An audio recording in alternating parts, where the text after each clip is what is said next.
नमस्कार मित्रांनो big boss माहितीच्या काळात आपण आज बघणार आहे ते बिग बॉस म्हणजे जो बिग बॉसचा जो आवाज आहे ते अंकिता आणि डीपी दादाला झापणार आहे. आता ते का झापणार आहे त्याचं ते मी तुम्हाला कारण सांगतो.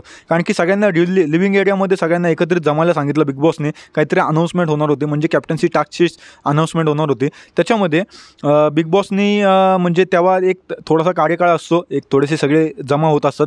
त्याच्यामध्ये निकीला थंडी वाजत होती कारण की एसीचा टेम्परेचर खूपच लो होता, पण निकीला थंडी वाजत होती. त्याच्यामध्ये निकीला थंडी वाजल्यामुळे तिने अभिजितकडे बघितलं, अभिजितने निकीकडे बघितला आणि अभिजित म्हणला की मी तुझं मला माझं जॅकेट देऊ का तुला. तर इशाऱ्यांमध्ये झालं ते. त्याच्यामध्ये मग निकी म्हणली हो दे ना प्लीज.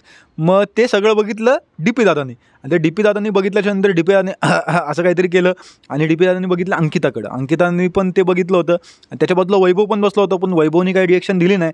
पण अंकितानी डीपी दादांनी ते हसण्याचं एक रिॲक्शन दिलं. त्याच्यावरती बिग बॉसने यांना झापलं.